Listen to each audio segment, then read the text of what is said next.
वसुदेवसुतं देवं कंसचाणूरमर्दनं देवकी परमानन्दं कृष्णं वंदे जगद्गुरुम।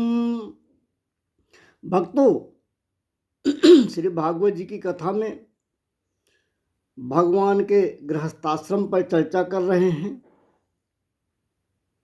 भगवान की ही तरह जब भगवान का वंश विस्तार हुआ तो उनके पुत्र और पौत्रों के भी विवाह हुए। भगवान के पौत्र अनिरुद्ध का पहला विवाह मैया रुक्मिणी के भ्राता रुक्मी की पौत्री रोचना के साथ हुआ। अनिरुद्ध के दो विवाह हुए, दोनों विवाहों में भयंकर युद्ध हुआ। रोचना के विवाह में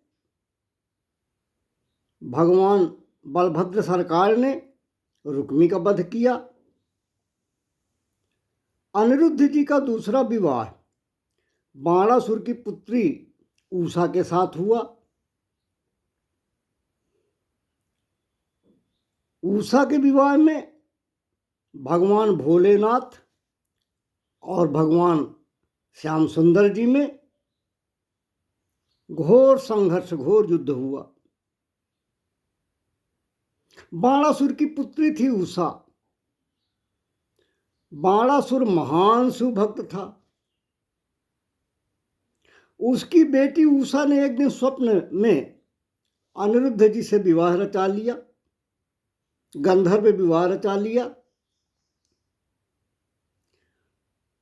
और गंधर्व विवाह हुआ स्वप्न में।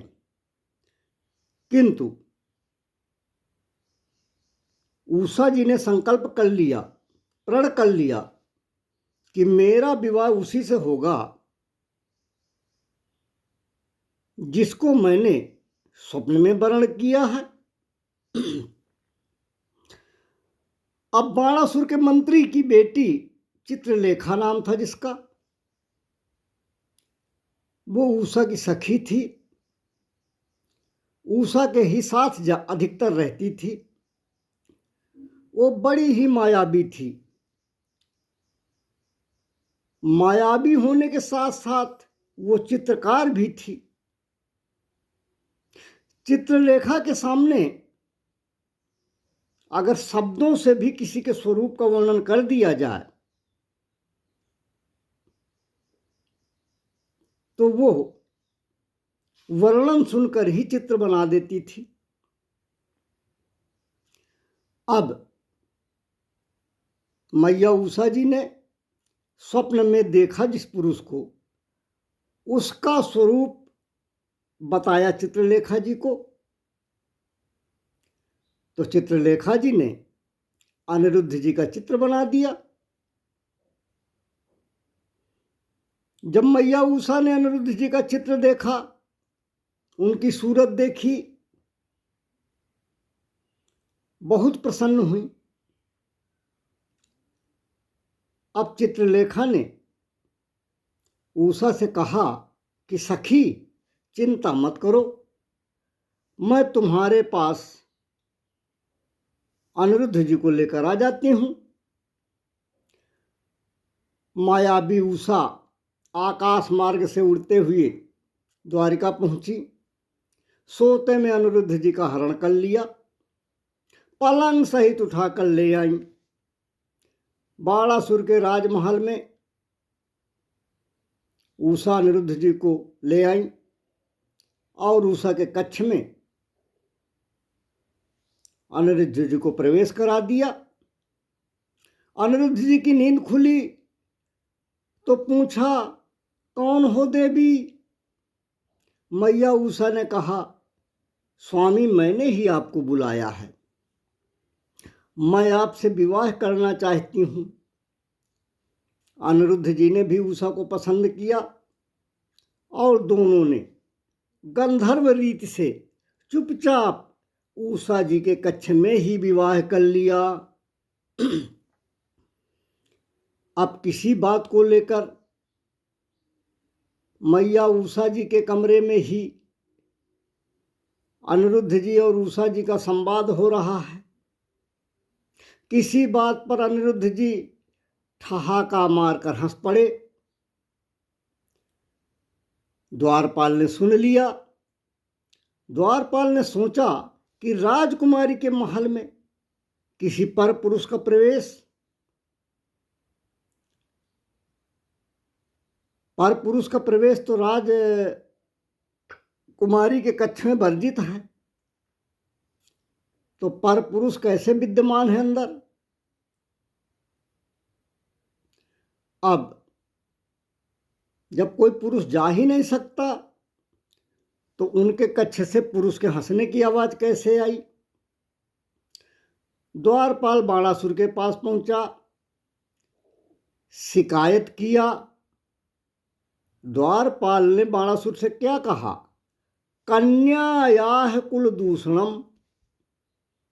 महाराज, कन्या उषा ये कुल के लिए कलंक है, कुल के लिए पाप के समान है। उनके कक्ष के अंदर कोई पुरुष घुसा हुआ है। बाणासुर दौड़ा और राजकुमारी उषा के भवन में जब अनिरुद्ध को देखा बाणासुर ने, तो क्रोध में आकर बाणासुर ने अनिरुद्ध जी को बंदी बना लिया, जेल में डाल दिया। अब नारद जी नारायण नारायण करते द्वारिकाधीश के पास पहुँचे। द्वारिकाधीश को बताया कि भगवान अनिरुद्ध तो बाणासुर के बंदी गृह की हवा खा रहे हैं। भगवान नारायणी सेना लेकर बाणासुर की नगरी की ओर चल पड़े। बाणासुर की नगरी शोणितपुर शीघ्र ही पहुंच गए भगवान। बाणासुर भगवान भोलेनाथ का परम भक्त था।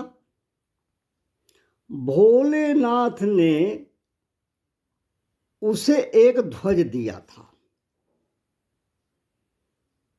और भोले बाबा ने बाणासुर से कहा था कि हे बाणासुर, जिस दिन ये ध्वज टूटकर गिर जाए समझना तुम पर बड़ा संकट आने वाला है। अब इधर भगवान ने चढ़ाई किया तो बाणासुर का ध्वज टूटकर गिर पड़ा। बाणासुर बहुत घबराया। बाणासुर दौड़ा दौड़ा भोले बाबा के पास गया, उनके चरण पकड़ लिए। प्रभु, आप ही मेरे स्वामी हो, रक्षक हो, आज मेरी रक्षा करो। भोलेनाथ ने कहा, चिंता मत करो बाणासुर, हम तुम्हारे साथ हैं। भोलेनाथ बाणासुर के महल के मुख्य द्वार पर त्रिशूल लेकर रक्षा के लिए खड़े हो गए। बाणासुर से भगवान भोलेनाथ बोले, जाओ चेले, तुम अंदर जाकर विश्राम करो। अब जैसे ही द्वारिकाधीश युद्ध के लिए आए, भोलेनाथ को मुख्य द्वार पर खड़ा देखा तो भोलेनाथ ने प्रभु को प्रणाम किया और प्रभु ने भोलेनाथ को प्रणाम किया। भोलेनाथ ने पूछा, प्रभु आप यहाँ कैसे? भगवान बोले, बाणासुर ने मेरे पौत्र अनिरुद्ध का अपहरण करके बंदी बना रखा है, मैं उसे दुस्साहस का दंड देने आया हूं। भगवान ने पूछा, भूत भामन भोले बाबा आप यहाँ कैसे खड़े हो? भोलेनाथ ने कहा कि प्रभु, जिससे आप लड़ने आए हो वो हमारा शिष्य है, मैं उसी की रक्षा के लिए खड़ा हूँ। द्वारिकाधीश ने कहा, भोले बाबा एक तरफ हटिए, हम बाणासुर को बिना दंड दिए नहीं छोड़ेंगे। भोलेनाथ बोले, तो प्रभु हम भी चेले के साथ विश्वासघात नहीं करेंगे, उसकी रक्षा के वचन से प्रतिबद्ध हैं। हमने वचन दिया है कि तुम्हारी रक्षा करेंगे बाणासुर, तो हम उसको ऐसे कैसे छोड़ दें। भगवान बोले, तो फिर युद्ध होगा। फिर क्या था, भगवान भोलेनाथ और प्रभु द्वारिकाधीश आमने सामने युद्ध करने लगे। नाना प्रकार के अस्त्रों शस्त्रों का प्रयोग दोनों ओर से हुआ, यहाँ तक कि दिव्यास्त्रों का भी प्रयोग हुआ। भोलेनाथ ने अपना अत्यंत अमोघ पशुपातास्त्र चलाया, तो भगवान ने नारायण अस्त्र संभाल लिया। महात्मा व देवतागण पुकार उठे, चिल्लाने लगे, क्या अभी प्रलय करना है? यदि आप दोनों शक्तियाँ, आप दोनों विभूतियाँ टकरा जाएंगी तो इस विश्व का ही नहीं, अखिल ब्रह्मांड का, सभी लोगों का विनाश हो जाएगा। तब दोनों ने शांत होकर अपने अपने ज्वर को भेजा। भोलेनाथ ने महेश्वर ज्वर और भगवान ने वैष्णव ज्वर भेजा। वैष्णव ज्वर ने महेश्वर ज्वर को परास्त कर दिया। महेश्वर ज्वर ने भगवान की 4 श्लोकों में स्तुति गाई। इन 4 श्लोकों का नित्य पाठ करने से ज्वर बाधा नहीं आती। जो कोई माहेश्वर ज्वर द्वारा भगवान की गाई गई स्तुति को गाता है, उसको ज्वर बाधा नहीं आती है, और यदि ज्वर बाधा है तो शांत हो जाती है। अब शेष कथा आगे कहने का प्रयास करेंगे। बोलिए द्वारिकाधीश भगवान की जय।